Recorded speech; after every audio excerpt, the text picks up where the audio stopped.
Bonjour tout le monde, j'espère que vous allez bien. En tout cas, moi ça va. Et aujourd'hui, on se retrouve pour une nouvelle vidéo avec un nouveau format. Alors, une nouvelle vidéo. Enfin, la nouvelle vidéo ici, bon, j'ai envie de parler un peu du futur de la gamme Fiat.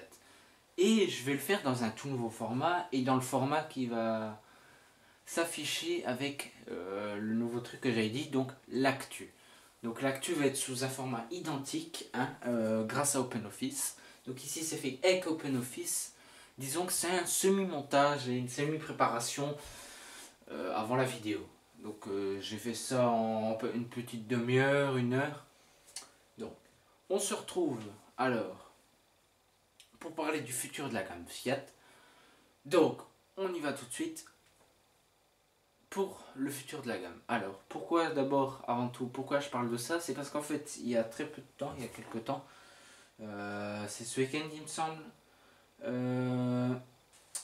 ils ont dit, en fait il y avait un article qui parlait du futur de la gamme Fiat et je me suis dit bah allez pourquoi pas je vais le faire.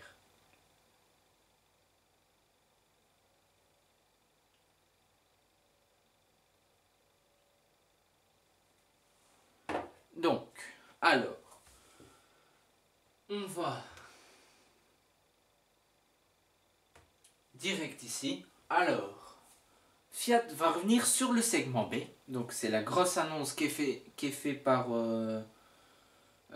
Monsieur François, il me semble, qui s'appelle, donc directeur général de Fiat.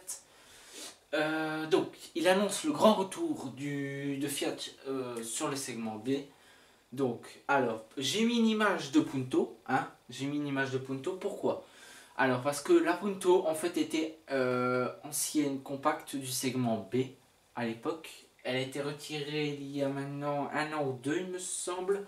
Si je me trompe pas et je dis pas de bêtises. Alors, ils annoncent le grand retour du segment B.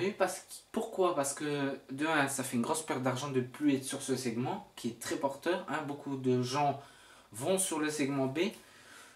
Surtout des jeunes, par exemple, qui cherchent une voiture pas trop petite, pas trop grande. Et le segment B, c'est pile poil la bonne taille, en fait. Donc Fiat va revenir sur le segment B. Alors, rien n'a été indiqué là-dessus. Les rumeurs vont sur une nouvelle Punto sur base de Fiat Argo. Il y a une possibilité que ce soit sur base un peu du concept 120. Mais ça ne s'appellerait plus Punto. On ne sait pas encore vraiment qu'est-ce qu'il y aura sur le segment B. Vous savez également que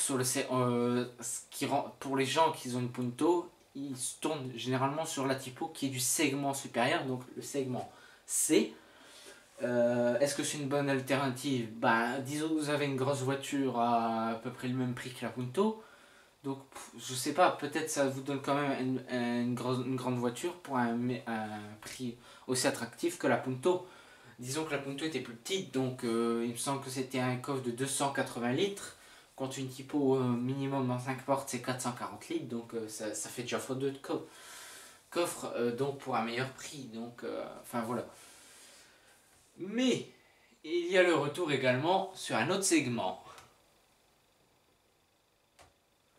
Et oui, Fiat compte bien revenir sur le segment D. Alors, segment D, à l'époque, c'était quoi le segment D pour Fiat quoi? Alors à l'époque, c'était le Fiat Fremont. Le Fiat Fremont qui n'a pas trop marché, qui était sur base d'un Dodge Journée, version américaine quoi. Mais ça n'a pas trop marché, pourtant disons que les moteurs n'étaient pas assez puissants. Par exemple, mon concessionnaire il me l'a dit, qu'il y a des gens, bon, ils avaient trouvé un manque de puissance. Disons que c'était le 2 litres en multijet 165 chevaux. Par exemple, pour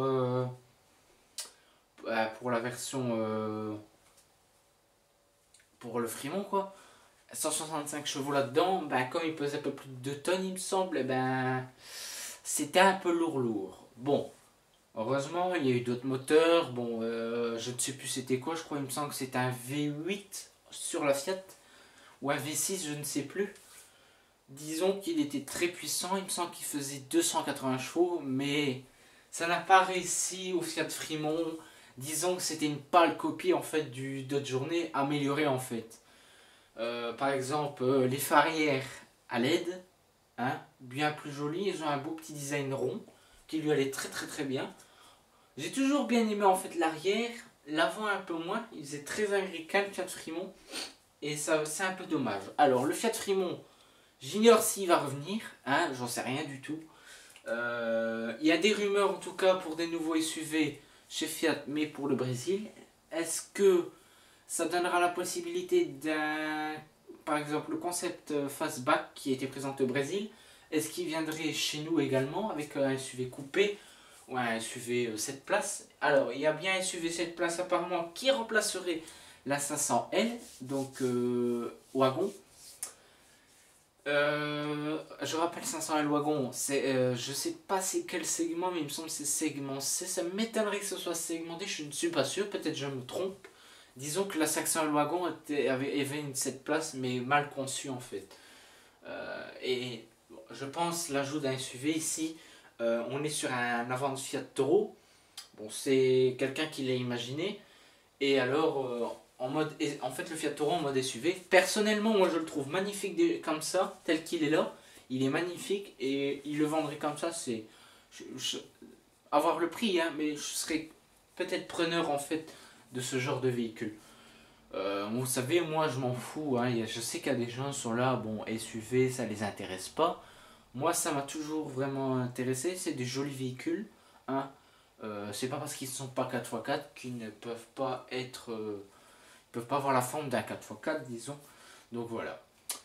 Franchement, j'espère qu'on aura un SUV sur le segment D, cette place qui remplacerait la 500L, qui je rappelle était un monospace et non un SUV. Pour ceux qui se demandent, oui, peut-être la Countryman est considérée comme SUV, mais pas la 500L qui est considérée comme monospace. Enfin voilà.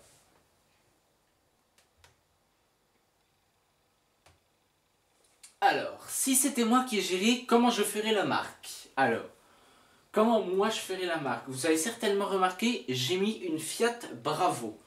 Fiat Bravo que j'ai énormément aimé jusqu'au jour où la typo a été annoncée. À commencer par la 4 portes quoi. Alors moi j'étais un grand fan à l'époque de la Bravo. Je suis toujours aussi fan de son design. Pour moi il n'a pas vieilli du tout. Mais alors il n'a pas vieilli. Bon peut-être mettre une bande LED pour dire d'être aux normes et quelques équipements plus à jour, hein. Mais sinon, elle n'a pas tellement vieilli, la Bravo. Moi, c'est une voiture que j'adore. Alors moi, si j'étais à leur place pour refaire la marque, qu'est-ce que je ferais? Alors, je vous explique ça tout de suite.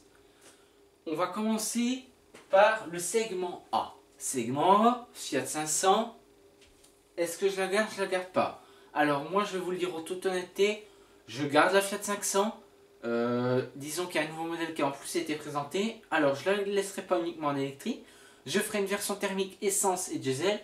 Je trouve énormément dommage que tous les constructeurs désirent abandonner le diesel sur les petits segments. C'est vraiment dommage parce que moi, il y aurait une Fiat 500 en diesel, je suis preneur direct. Segment supérieur. Alors, on va sur segment B. Alors, qu'est-ce que moi je ferais? Alors, moi, ce serait... je garderai le nom Punto. L'Argo changerait de nom pour devenir Punto également au Brésil. Et alors, l'Argo serait en fait la New Punto pour l'Europe.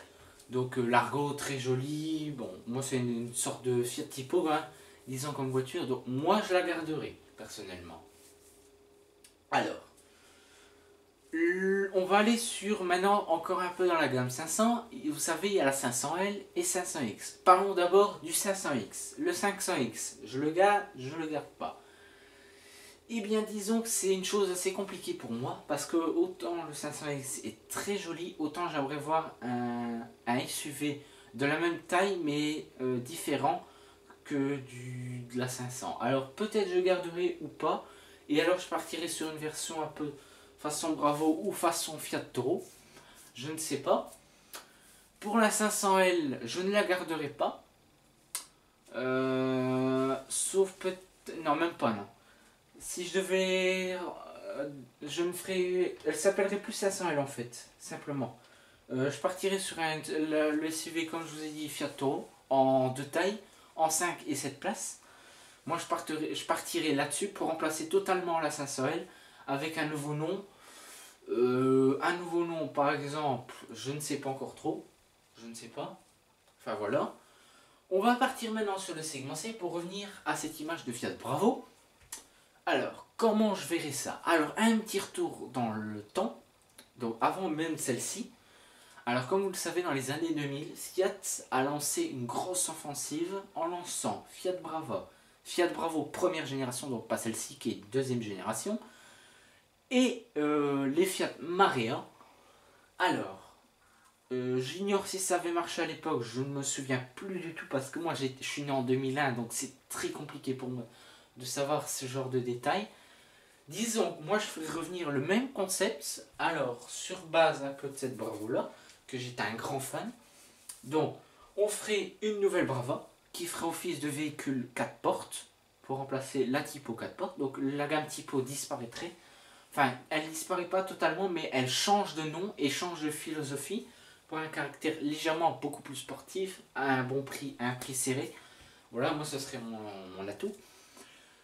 La Fiat Bravo, cette génération-là, ben, disons qu'elle est un peu dépassée. On ferait une nouvelle génération, mais toujours aussi sportive, avec des jolies lignes. Les deux autres noms, eh ben, on partirait sur les Marea.